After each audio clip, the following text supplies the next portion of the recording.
Fiancé canceled our wedding. By email, met someone better than you. He will regret this. You won't believe how it all started in email. 4 simple sentences that tore my world apart.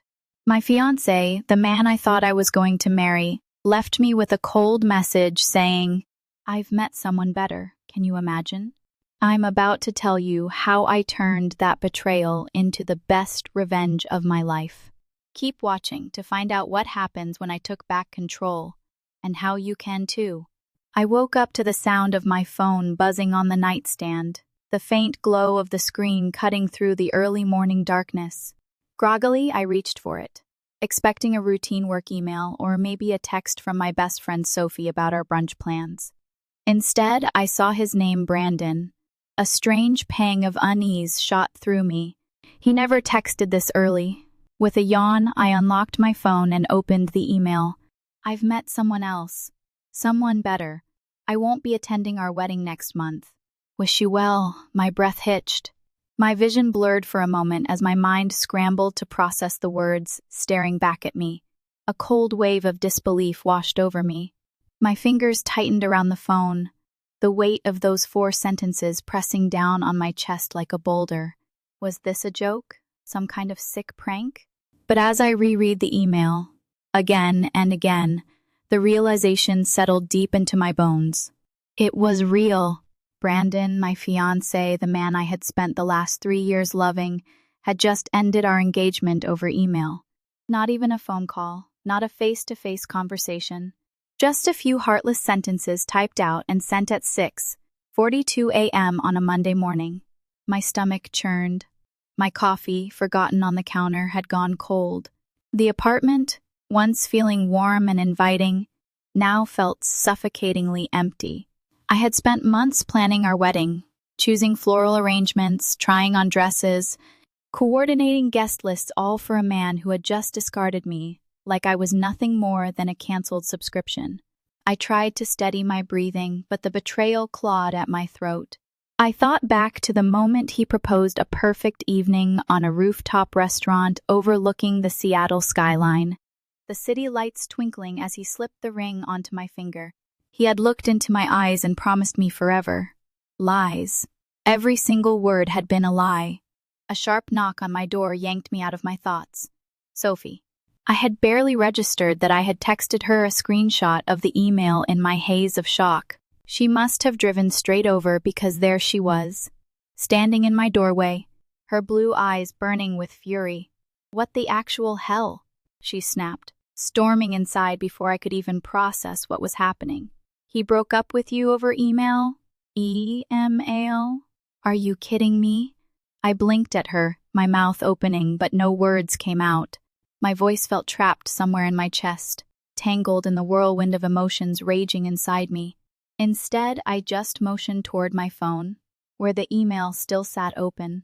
Sophie snatched it from my hand, read it, and let out a string of curses so vicious that even I winced.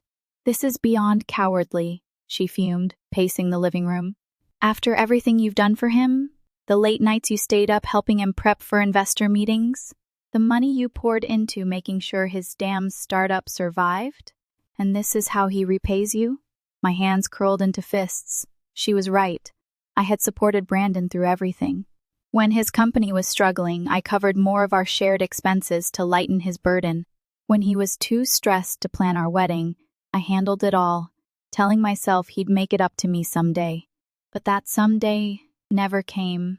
Instead, this was what I got: a cold, dismissive email, and the hollow ache of realization that I had been played for a fool. Sophie stopped pacing and turned to me, her expression softening. "Mads, you know what this means, right?" I swallowed hard. "That I just wasted 3 years of my life?" She shook her head. "No, it means he's hiding something. Men like Brandon don't just walk away like this. Not without a reason." A flicker of something sharp and bitter curled in my chest. She wasn't wrong. Brandon had been acting strangely for months now, late nights at the office, whispered phone calls in the hallway, receipts in his pockets for places I'd never been. But I had ignored it, justified it, because I loved him. But love wasn't supposed to make you blind. I pushed off the stool and walked toward the kitchen island, where our wedding invitations were stacked in neat little piles. The irony wasn't lost on me. "Join us in celebrating our love" was written in elegant gold script across the top. Love. What a joke! Sophie crossed her arms. "So, what do you want to do?" I inhaled deeply, feeling the weight of something shift inside me. A part of me wanted to curl up under my covers and cry until the pain dulled. But another part, the part that was sharper, angrier, and suddenly wide awake, wanted answers. I turned to Sophie, my voice steadier than I expected. "I want to know the truth." Her lips curled into a slow, knowing smile. "Now that's the mads I know." I reached for my phone and scrolled through my contacts until I found the number I needed, a name I had saved months ago but never thought I'd actually have to call. Ryan Calloway, private investigator. It was time to find out exactly who someone better was, and why Brandon thought he could just walk away without consequences.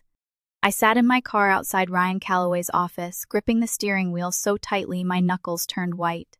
The weight of Brandon's betrayal pressed down on my chest like a cinder block, but underneath the heartbreak, something darker stirred an anger so sharp and relentless it refused to be ignored.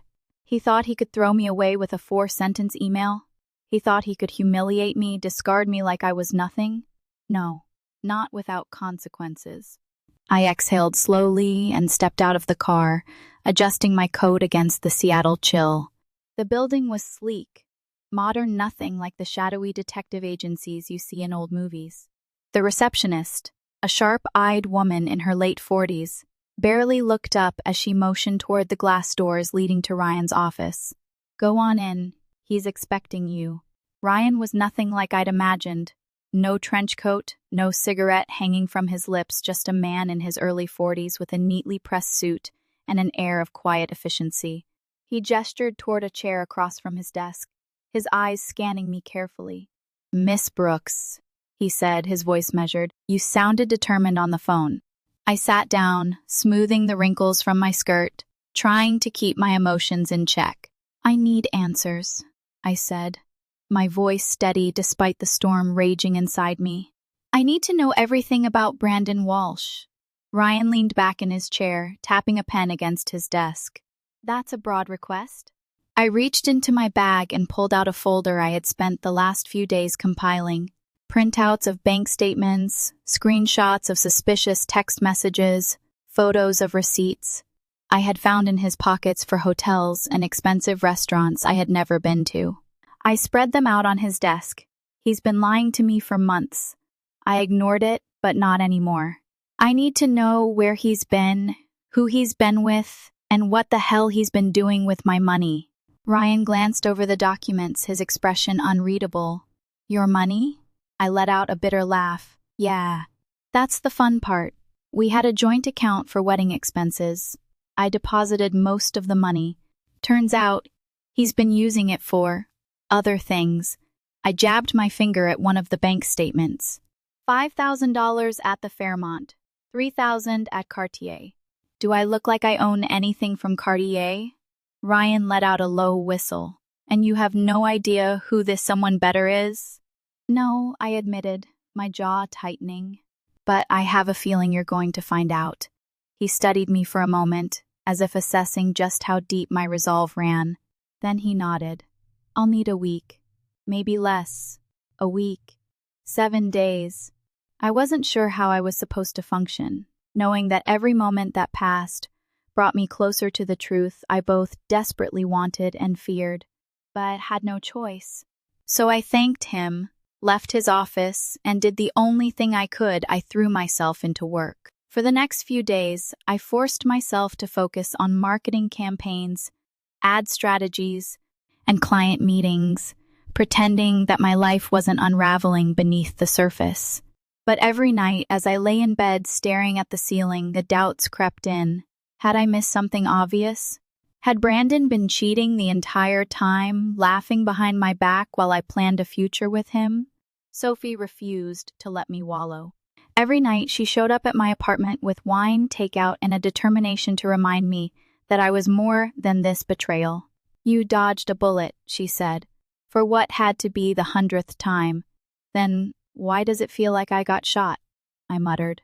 She sighed, topping off my glass. Because heartbreak sucks. But trust me, once you find out what he's been up to, that pain is going to turn into something a lot more useful. She was right. 4 days after meeting Ryan, I got a text. Can you meet today? I have answers. My heart pounded as I drove to his office, my hands clammy against the steering wheel. I wasn't sure what I was expecting, another woman, of course. But what else? Another apartment? A secret life?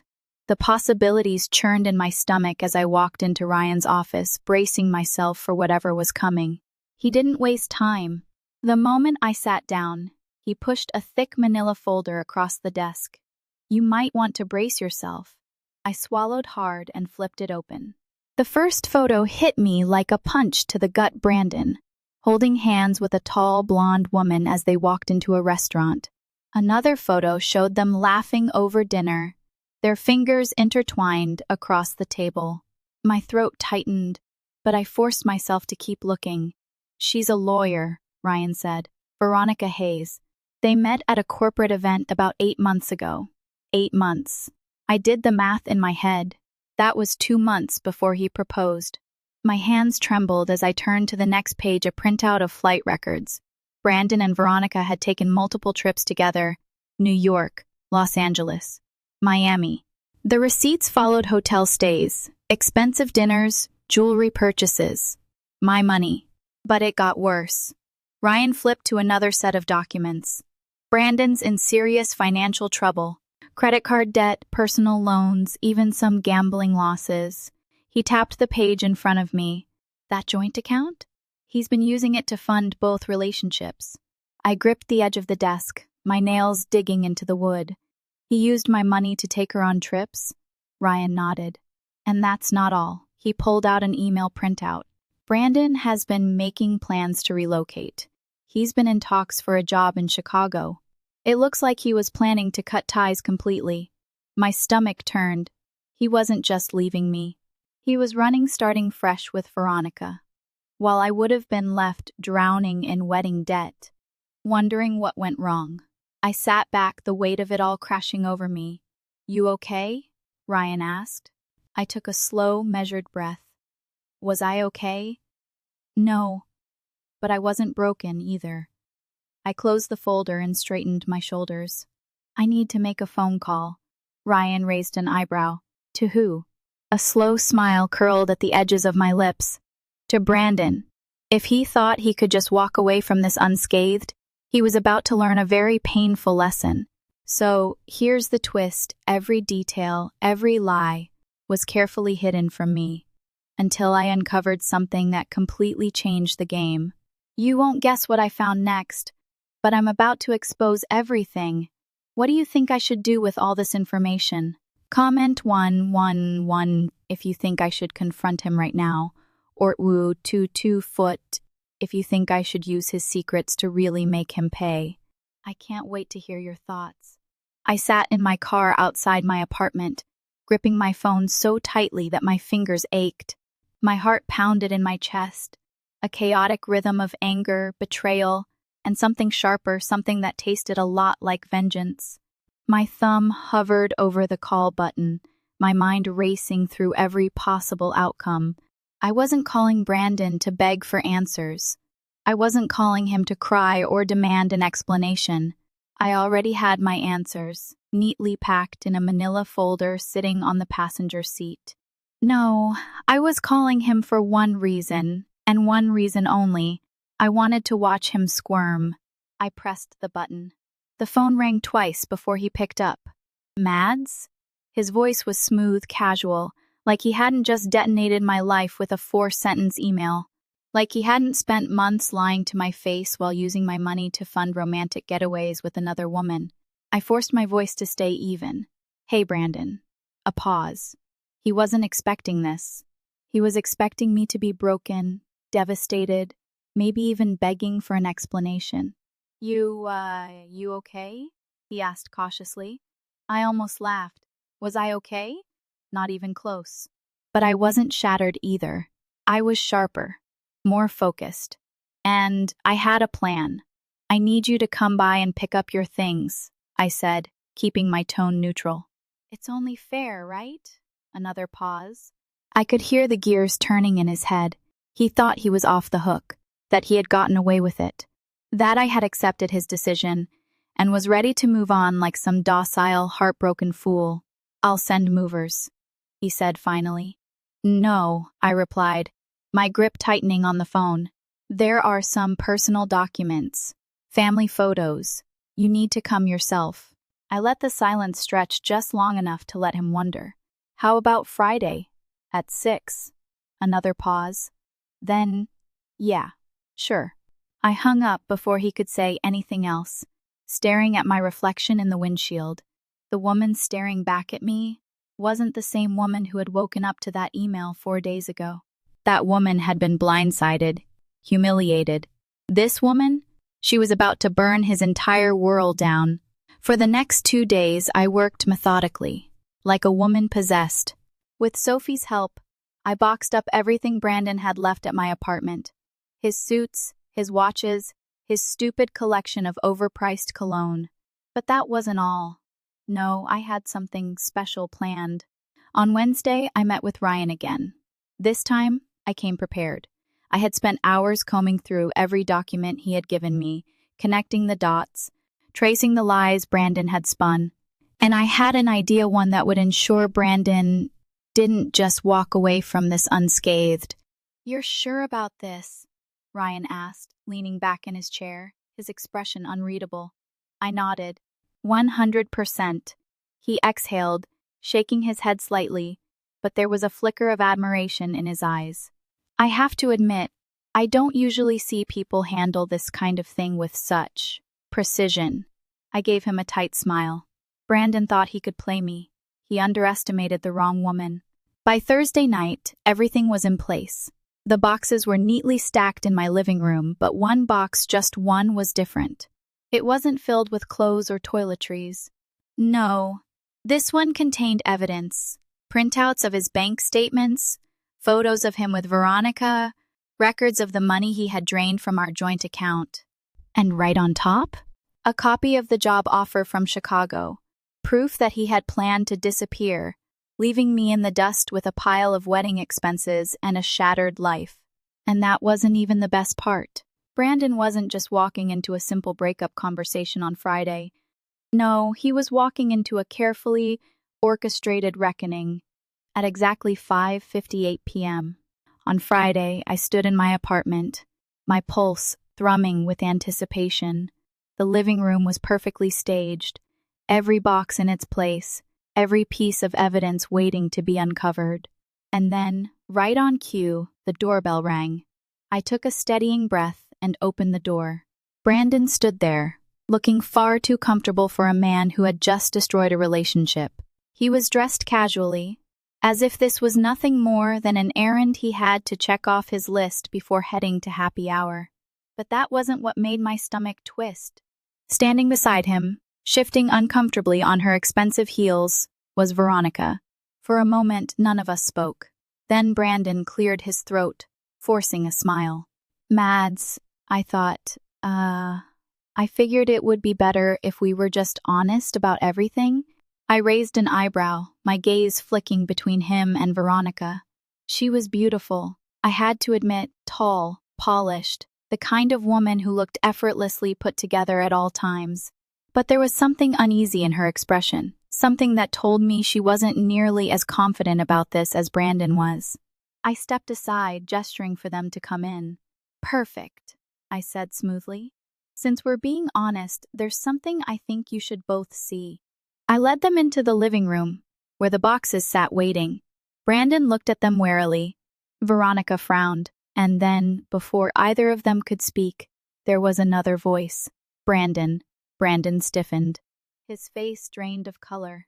Because sitting calmly on my couch, watching the scene unfold like it was a prime-time drama, was Daniel Weston, Brandon's boss.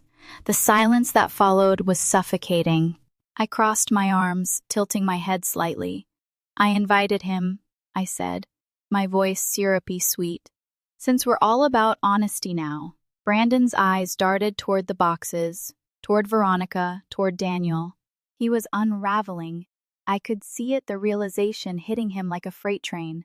He had walked straight into a trap, and there was no way out, and I wasn't even close to being finished. Brandon's face went ghostly pale as his eyes darted between Daniel, Veronica, and me. He looked like a man standing at the edge of a cliff, realizing too late that the ground beneath him had crumbled. He swallowed hard, forcing a tight, nervous laugh, but no one else in the room found anything funny. The air was thick, electric, and I could almost hear the gears turning in his head as he tried to find a way out of this mess. I let him sweat. Daniel, however, didn't look amused. He sat there with the relaxed confidence of a man who already knew the outcome of a game before it had even begun. He was in his late 50s, a powerhouse in the corporate world, and the CEO of the very company Brandon had been desperately trying to climb through. His presence alone in my living room was enough to send a clear message Brandon had lost control of the situation. Brandon finally spoke, his voice a little too forced, a little too strained. "Mads, what is this?" I smiled, but there was no warmth behind it. "This?" I gestured at the boxes, at Daniel, at Veronica, who stood stiff as a board beside him. "This is the truth. The thing you apparently didn't think I'd ever find."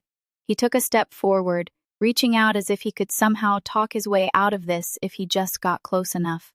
"Look, I know how this must look, but spare me." I cut him off, holding up a hand. "You don't get to explain your way out of this one." I turned to Veronica, my gaze locking onto hers. "I assume you're just as blindsided as I was." She hesitated, her fingers tightening around the expensive leather strap of her purse. I don't understand." I let out a humorless laugh and reached for the top box, flipping open the lid. I had made sure everything was neatly organized, every document, every piece of proof stacked in an order that would tell the full story. I pulled out the first set of papers and handed them to her. "Here, take a look at what your perfect boyfriend has been up to." Veronica hesitated, then took the papers, her eyes scanning the contents.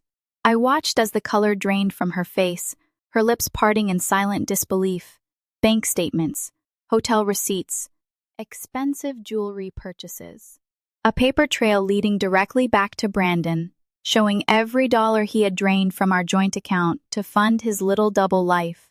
This can't be right," she whispered, her fingers trembling as she flipped through the pages. "Oh, it's right." I crossed my arms. "And it gets worse." Brandon took another step forward, his voice taking on that familiar smooth tone he used whenever he was trying to manipulate a situation in his favor. "Okay, Mads, I get it. You're angry, and I don't blame you. But don't do this. Let's talk." I turned to Daniel before Brandon could finish whatever pathetic excuse he was about to make. "Did you know about this?" I asked, holding up another document. "Because I think you'll find it very interesting." Daniel took the paper, his sharp eyes scanning the information. A flicker of something dangerous crossed his face, something that made Brandon visibly tense. "This," I said, my voice steady, "is a record of unauthorized financial activity. Specifically, your golden boy here using company accounts to fund private trips. That little conference in Miami last month? Turns out there was no conference. Just Brandon and Veronica enjoying a 5-star weekend on company funds." Daniel set the papers down, his jaw tightening. "Brandon, is this true?" Brandon stammered, shaking his head quickly. "No." "No, this is all a misunderstanding. I can explain." Veronica, meanwhile, had turned to him, her expression a mixture of shock and rage. "Wait, you used company money for our trip?" He turned to her, desperate now. "Veronica, baby, I swear it's not what it looks like. I don't." She stepped back, shaking her head. "Just don't." I could almost hear the walls closing in on him, the way his entire world was collapsing in real time. It was poetic, really. Daniel exhaled slowly, standing up from the couch. "Brandon," he said, his tone eerily calm, "you're going to come to my office first thing Monday morning. And I suggest you bring a damn good lawyer." Brandon's face contorted with panic. "Daniel, please, But Daniel was already heading toward the door. Veronica looked like she was seconds away from throwing something at him. She turned to me instead. "How long have you known?" "Long enough." She let out a slow, unsteady breath, then gave Brandon one last withering look. "You said she was just a convenient arrangement, that she was nothing serious." Brandon flinched, his eyes darting back to me, but I just smirked. "Well, he's right about one thing," I said. "I'm definitely not his problem anymore." Veronica scoffed, then grabbed her purse and stormed out, slamming the door behind her. And just like that, it was just me and Brandon. Alone. He turned to me, the panic in his eyes now morphing into something uglier: anger, desperation, disbelief that he was actually losing. "You had no right to do this," he spat. I tilted my head. "Oh? And you had every right to cheat on me, steal from me, and then break up with me over email?" He ran a frustrated hand through his hair, pacing like a caged animal. "You don't understand." "I understand perfectly," I cut in, my voice colder than it had ever been. "You're a liar, a coward, and now you're a man with nothing left." He stopped pacing, looking at me like he barely recognized the woman standing in front of him. And maybe he didn't. Maybe he had convinced himself that I would always be the woman who forgave him, who let things slide, who believed his pretty words even when his actions told a different story. But that woman was gone. I walked over to the door and pulled it open. "Take your boxes, Brandon. You're going to need those documents for all the meetings you have coming up, with HR, with legal, with your creditors." His jaw clenched. He didn't move. I raised an eyebrow. "Unless, of course, you'd rather I send everything directly to your parents?" That did it. His shoulders sagged, his entire body deflating like a balloon that had finally run out of air. Without another word, he picked up the first box and walked out of my apartment. I didn't say goodbye, because I wasn't the one being left behind. He was. The moment the door shut behind Brandon, a strange silence filled my apartment. It wasn't the quiet of loneliness or sadness, it was the silence of something ending, something rotten finally being cut away. I stood there for a second, gripping the doorknob, listening to the sound of his footsteps fading down the hallway. I half expected him to turn back, to knock, to try and weasel his way into one last conversation, one last plea for me to save him from the mess he had created. But he didn't. I exhaled, long and slow, then turned back toward the living room. The boxes he hadn't taken still sat there, remnants of a life I no longer recognized. But my eyes weren't on the boxes, they were on the one thing I had left to do. Brandon thought he was walking away, thought he still had some shred of control, but he had no idea that I had one final card to play. I grabbed my phone from the counter and scrolled through my recent contacts, my thumb hovering over a name. I never thought I'd have to call again. Then, with a steady breath, I tapped the screen. The phone rang once, twice. Then a voice answered, deep and familiar. "Andrew?" James Walsh said, his tone polite but wary. "This is a surprise." Brandon's father, the man who had once pulled me aside at a company Christmas party, beaming with pride about his son's accomplishments. The man who had shaken my hand when Brandon proposed, telling me that I was the best thing to ever happen to his son. "If only he had known the truth," Mr. Walsh once said, my voice even calm. "I hope I'm not interrupting your evening, but I thought you might want to know what your son has been up to." A pause. "Then, go on." I didn't sugarcoat it. I laid everything out: the cheating, the stolen money, the lies, the gambling debts. I told him how Brandon had been planning to run off to Chicago, leaving behind a financial disaster that I had narrowly avoided. I told him about the confrontation, about Daniel, about the company funds Brandon had siphoned for his personal affairs. By the time I finished, the silence on the other end of the phone was deafening. Finally, James exhaled sharply. "I see," he said, his voice lower now, tinged with something I couldn't quite place. "And you have proof of all this?" "More than enough," I said simply. Another pause. Then something I didn't expect. "Thank you, Andrew." His voice was quieter now, almost regretful. "I won't ask why you're telling me this. I think I already know. But I appreciate the call." I swallowed the lump in my throat. I loved him, I admitted, my voice barely above a whisper. "But I won't be the one cleaning up his mess." James sighed. "Neither will I." The call ended. I stood there, staring at the phone in my hand, the finality of it all sinking in. Brandon was about to learn something he had never understood. You don't just burn bridges and expect to walk away unscathed. The next few days unfolded like a slow-motion car crash, one I could see coming from a mile away but had no reason to stop. On Monday morning, I got a text from Ryan. "Check the news." My stomach clenched as I grabbed my laptop and pulled up the local business reports. There it was, splashed across the headlines. Walsh & Company, investment firm under internal investigation for employee misconduct. I skimmed the article, my pulse pounding.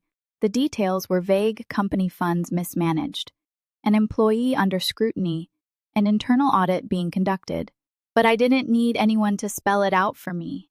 Brandon was finished. And the best part? I hadn't even had to lift a finger. The truth had done all the work for me. Sophie showed up that night with a bottle of champagne, grinning like she had just won the lottery. "Tell me you saw it," she said, dropping onto my couch, kicking her feet up like she owned the place. "I saw it," I said, pouring us both a glass. "Do you think he knows it was you?" she asked, her eyes gleaming. I shrugged, a smirk tugging at my lips. "Doesn't matter, does it?" Sophie laughed, clinking her glass against mine. "To karma." I took a sip, letting the warmth of the champagne wash over me, letting it settle into the hollow spaces Brandon had left behind. I had spent so much time thinking that my world had fallen apart when I got that email. But now I realized it had just been rearranging itself for something better. And for the first time in a long time, I was ready for whatever came next. The fallout came faster than I expected. By Wednesday morning, my phone was flooded with messages, some from mutual friends, some from people I hadn't spoken to in years, all asking if I had seen the news. The investment firm had officially placed Brandon on indefinite leave pending a full investigation. Words like financial misconduct and internal audit were being thrown around, and though no names had been released publicly, those in the industry knew exactly who was at the center of it all. I imagined Brandon, pacing in whatever temporary crash pad he had found since losing his cushy lifestyle, watching his world crumble in real time. His golden boy reputation, gone. His high-flying career, circling the drain. The Chicago escape plan, dead before it even had a chance to take off. Sophie sent me a screenshot from LinkedIn, where Brandon's profile had been updated. The once boastful job title that read Senior Financial Strategist at Walsh & Company now said simply, "Seeking new opportunities." Seeking new opportunities, I nearly choked on my coffee. I should have felt guilty, maybe a small part of me did, but it was drowned out by something stronger: relief, justice. The deep, satisfying knowledge that for once, the consequences had actually caught up with the person who deserved them. But Brandon wasn't the only one feeling the ripple effect. On Thursday afternoon, I got an email from Veronica. The subject line was simple: "We should talk." I stared at it for a long moment, debating whether I even wanted to open it. The last time I had seen her, she had been storming out of my apartment, her perfectly manicured world crashing down around her. A part of me wanted to ignore her completely, let her sit in whatever mess she had helped create. But another part, the part of me that knew exactly what it felt like to be blindsided by Brandon's lies, was curious. So I opened it. "Andrew, I know I'm probably the last person you want to hear from, but I need answers. I feel like I never actually knew the man I was dating, and I think you're the only person who really does. If you're willing to talk, coffee is on me." "Veronica," I exhaled slowly, my fingers hovering over the keyboard. Then, almost against my better judgment, I typed back a response.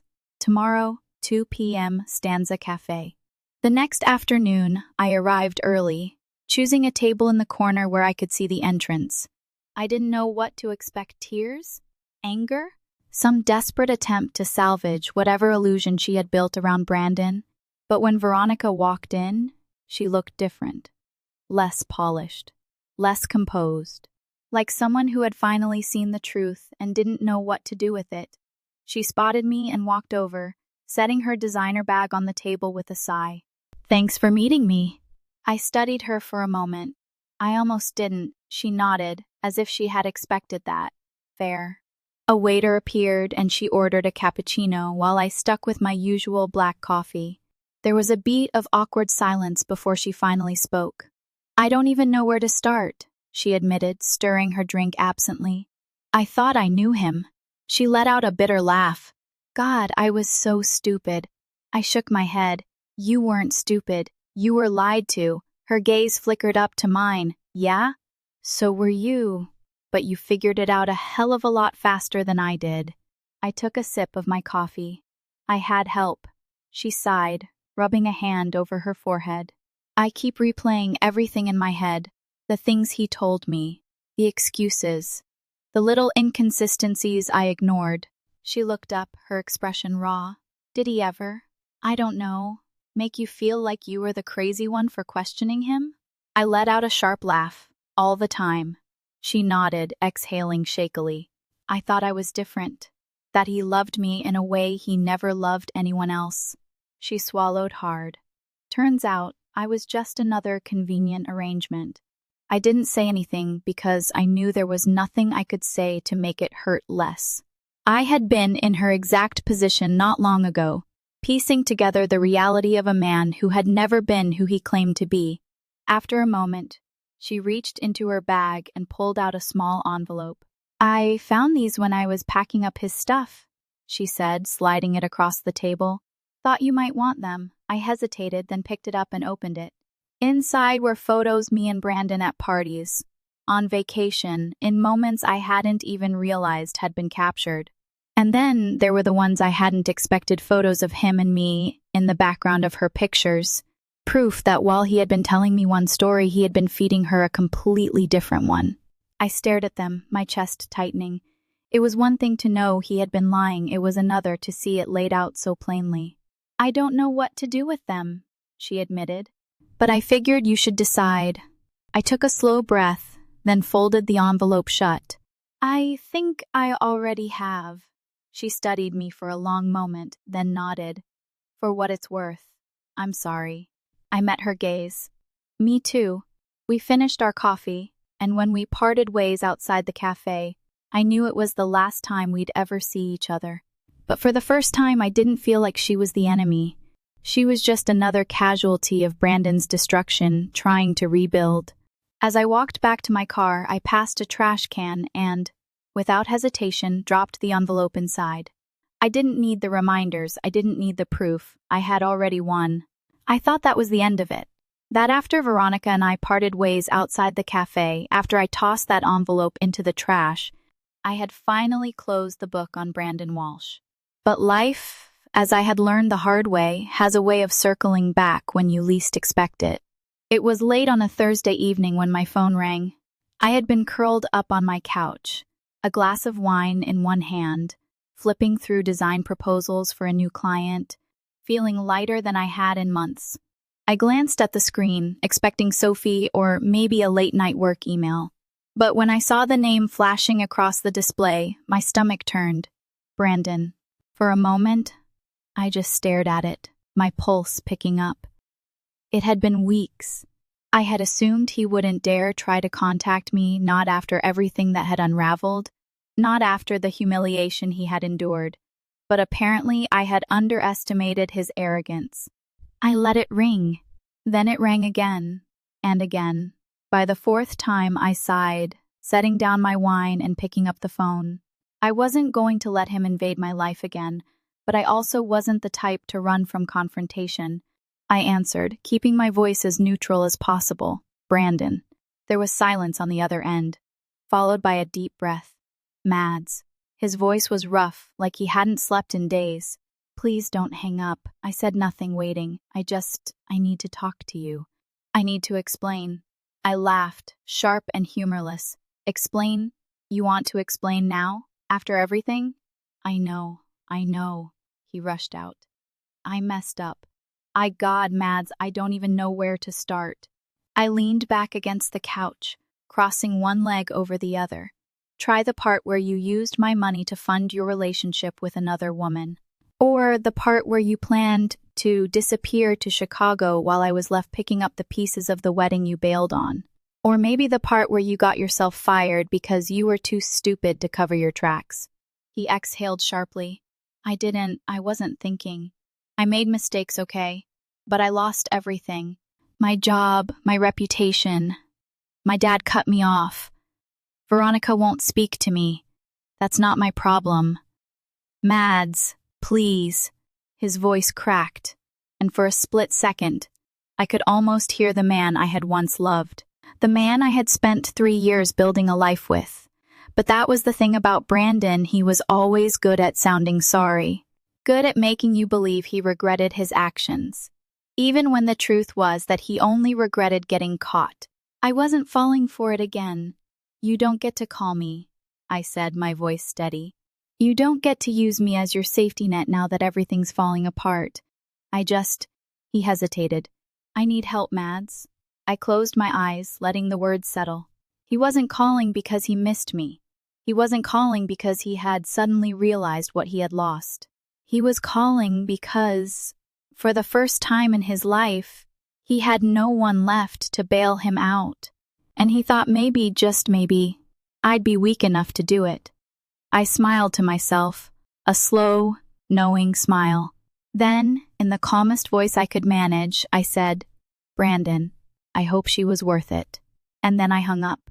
The second I ended the call, I blocked his number.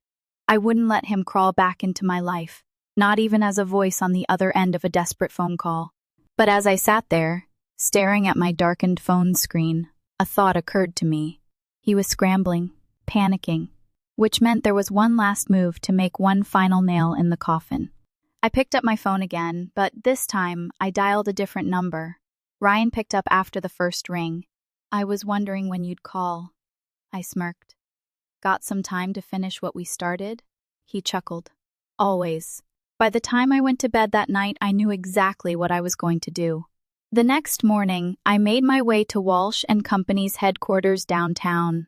It was a sleek, glass-walled building, the kind designed to make people believe in the illusion of power and stability.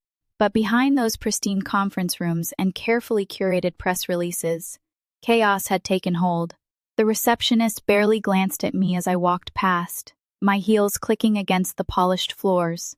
I didn't stop until I reached the office I was looking for. James Walsh's assistant gave me a wary glance. Do you have an appointment? I smiled. He'll want to see me. She hesitated but then picked up the phone. 30 seconds later, she waved me inside. James was standing by the window, hands in his pockets, staring out at the city. He turned as I walked in, his face unreadable. Andrew. I closed the door behind me. I assume you know why I'm here. He sighed, moving back to his desk. If this is about Brandon, I can assure you he's already facing the consequences of his actions. Oh, I have no doubt about that, I said, taking a seat across from him. But there's still unfinished business. His brow lifted slightly. Is that so? I pulled out a folder and slid it across the desk. Inside were documents, emails, financial records, evidence that Brandon had been more than just reckless. He had been criminally negligent. James opened the folder, flipping through the pages. His jaw tightened. I don't care what happens to him, I said, my voice steady. But I want to make sure he never gets the chance to do this to anyone else. James studied me for a long moment, then let out a quiet chuckle. You really are something, Andrew. I smiled, standing. I'll take that as a compliment. As I left the office, stepping out into the crisp morning air, I finally felt it. Closure. Real, undeniable closure. Brandon had burned his bridges, and now he had to live in the wreckage. Meanwhile, I was walking away with my head held high, free of him for good. The days that followed felt like I was caught in a storm, the winds of betrayal whipping at my back, but I was no longer running. I wasn't the woman I had been when I first opened that email. I had found a strength in myself I didn't even know existed, and it was propelling me forward faster and harder than I ever thought possible. Every step I took now felt like the final step in a marathon I'd been forced into, but the finish line was finally in sight. The phone call with James Walsh was just the beginning. I knew I had to finish what I started, and that meant making sure that the man who had tried to destroy me wouldn't have the chance to do it to anyone else. I couldn't let him slink away into another cushy job with another woman on his arm. He had to pay for what he did not just to me, but to everyone he had used and hurt along the way. It wasn't easy, and it wasn't fast. But with every bit of information I uncovered, with every email I sent, and every call I made, the pieces of his life started to crumble in front of him. The walls that he had so carefully built to keep people at bay, to keep his lies safe, began to fall one brick at a time, and it felt good. So good. By the end of the week, I had received confirmation that the investigation into Brandon's financial misconduct at his company was not just a rumor anymore. It was real. They had traced multiple misappropriations of funds, including the hotel stays, the expensive dinners, and, yes, even the jewelry he had bought for Veronica. All of it had been purchased using company accounts, funds that didn't belong to him. I had made sure that every single detail was passed along to the right people. It wasn't about revenge anymore. It was about ensuring that he never got the chance to hurt someone the way he had hurt me. It was about the principle.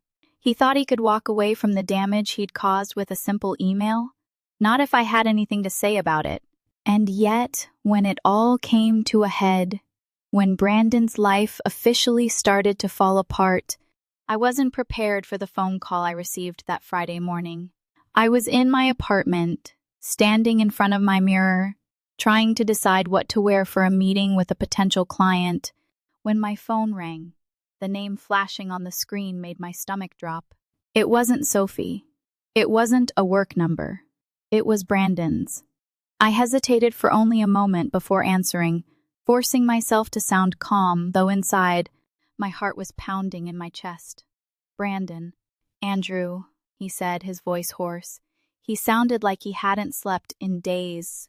Please, please, don't hang up. I wanted to hang up. I wanted to shut him out, to end it once and for all, but I couldn't. I needed to hear what he had to say. He had made his bed, but I wanted to hear the words come from his mouth. The admission that he was lost. The admission that he was broken. I'm listening, I said, my voice tight. There was a long pause before he spoke again, and I could hear the struggle in his voice. I messed up, okay? I know I did. But I don't know what to do. I have nowhere to go, Mads. I've lost everything. My job, my reputation, my future. I leaned against the wall, trying to steady myself. And whose fault is that? I bit back the anger that surged, fighting to keep my voice even. You thought you could leave me behind. You thought you could keep lying, keep using people without ever facing any consequences. Well, guess what? You're facing them now. He was quiet for a moment, and then I heard him let out a frustrated sigh. You think I don't know that? I'm not asking for your pity. He trailed off, his words heavy with a kind of desperation that made something in me twist. But I didn't let it. I didn't let myself feel sorry for him. I just want a chance to fix this. To fix everything. I laughed, but there was no humor in it. Fix it? I shook my head. You can't fix it, Brandon. You've burned too many bridges. You've lied to too many people. And now you have to deal with the mess you created. I'm not asking for you to help me, he said quickly. But I need you to understand. I never meant for things to go this far. It was supposed to be just a few mistakes. Just a few. I don't know. Bad decisions. But I didn't mean to hurt you. I stood up straight, feeling the tension in my body. I was done feeling sorry for him. I was done looking at him through the lens of a person I once loved. He didn't deserve my pity anymore. He didn't deserve any part of me. You didn't mean to hurt me? That's what you're going with? I shook my head again, disbelief written all over my face. You knew exactly what you were doing. Every step of the way. He fell silent, and for a moment, I almost felt like I could hear him crumbling inside. But I didn't care. I was past caring. Goodbye, Brandon, I said, my voice firm, steady. I'm done. I hung up before he could say anything more, before he could try to manipulate me, to pull me back into the mess he had made. I don't know what happened to him after that. I don't know if he ever found his way back to anything that resembled a life. All I know is that I had finally taken back the control, and I wasn't going to let him have it anymore. It was over, and I was free. It's funny, how much you can change in just a few months. When I first got that email from Brandon, when I first saw his words on my screen, I was shattered. Everything I thought I knew about him, about us, crumbled into dust at my feet. I thought it was the end of me. I thought I would never get up, never move on. But here I was, standing on the other side of it all, feeling stronger than I ever thought possible. The girl who once cried over him, the girl who begged for answers, the girl who allowed herself to be swept up in his lies. She was gone. In her place stood someone different, someone sharper, someone who knew her worth. I never imagined that my world would flip upside down like that, but somehow, it felt like the universe had a funny way of working things out. Looking back now, everything had led me to this moment. The betrayal, the heartbreak, the sleepless nights spent scrolling through texts and receipts, piecing together the lies. All of it had prepared me for the moment when I could finally walk away and leave it all behind. But more than that, it had prepared me for something greater, the strength to rebuild, to move forward and to not just survive but thrive. A few weeks after that final phone call with Brandon, things had settled down. The investigations into his misconduct were making headlines, and I had heard through the grapevine that he was struggling to even find a new job. The pieces of his life that had once seemed so perfectly put together were now falling apart like a house of cards. I couldn't lie, I was enjoying every second of it. But that wasn't the reason I felt lighter. That wasn't why I woke up each morning with a sense of clarity I hadn't known in years. I had moved on, and I had taken back control of my life.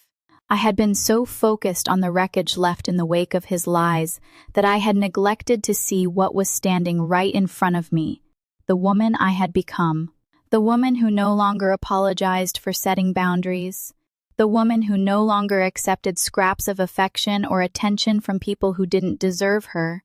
I didn't need Brandon to feel whole. I didn't need his approval. I didn't need his apology. I had built my life on my own terms, and for the first time I could truly say I was proud of it. Things were looking up. My interior design business was booming. The contracts kept coming in, each one bigger and better than the last. I had hired a small team to help with the influx of work, and I was working on projects that once seemed out of reach. I had spent so long putting my dreams on hold for someone else. But now I was chasing them down like a runner in the final lap of a race. It wasn't just the work, though. It was everything. The way I had learned to trust myself again. The way I had found the courage to stand up to people who tried to use me. The way I had stopped looking for validation from others, especially from men like Brandon. I had my worth. I had my confidence. And I had my future in my hands. But life has a funny way of surprising you when you least expect it. It wasn't long after I found my stride that I started hearing whispers about Walsh and Company, the firm where Brandon had worked. There were rumors circulating about some internal shakeups, people losing jobs, financial records under investigation, and of course, the scandal involving Brandon. What surprised me the most, though, was when I found out that the very company Brandon had been so desperate to climb at all costs was now in talks with me. It started innocently enough, just a call from a former client who knew the CEO personally. He was interested in redesigning the company's corporate headquarters. and they wanted me to submit a proposal. At first, I didn't think much of it. Sure, it was a big project, but I had done plenty of big projects. It wasn't until the first meeting, when I walked into the boardroom and saw the faces sitting around the table, that I realized the magnitude of it. The room was full of people I knew by reputation: CEOs, major investors, and industry leaders. And then there was Richard, Brandon's former boss. He was sitting at the head of the table, his eyes sharp as always, but there was something different about the way he looked at me. It wasn't the same condescending glance I had seen when Brandon had introduced me to him months ago. No, now it was respectful. "Maddie," Richard said when I shook his hand, his grip firm but warm. "It's good to see you." I couldn't help but smile, though I kept it casual. "Good to see you too." As the meeting went on, my mind couldn't help but race. Here I was, in the same room as the people who had once been so far out of my reach, pitching ideas for a multi-million-dollar project, but more than that, I realized something even more significant. This wasn't just about the business. It was about me. The design proposal was a hit. By the end of the week, I had secured the project an office overhaul that would put my firm on the map. The irony wasn't lost on me. Brandon had been so obsessed with climbing to the top, so convinced that he was going to win at all costs. But here I was, walking into a new chapter of my life, taking the opportunities he had so carelessly ignored. By the time the contract was signed, I had already started hiring more staff, taking on more projects, and building a reputation that was grounded in honesty and hard work. It wasn't about flashy tricks or fake promises. It was about real success, earned one step at a time. And as my team and I worked tirelessly to transform the office, I realized that the real transformation had happened within me. It was during a quiet moment one afternoon, standing in the newly redesigned lobby of Walsh & Company, that it hit me. I wasn't just creating beautiful spaces for clients. I was creating a beautiful life for myself. When I got the call that my work would be featured in a prestigious design magazine, I couldn't help but laugh. The cover was my biggest achievement yet, and as I stared at the photo, I realized just how far I had come.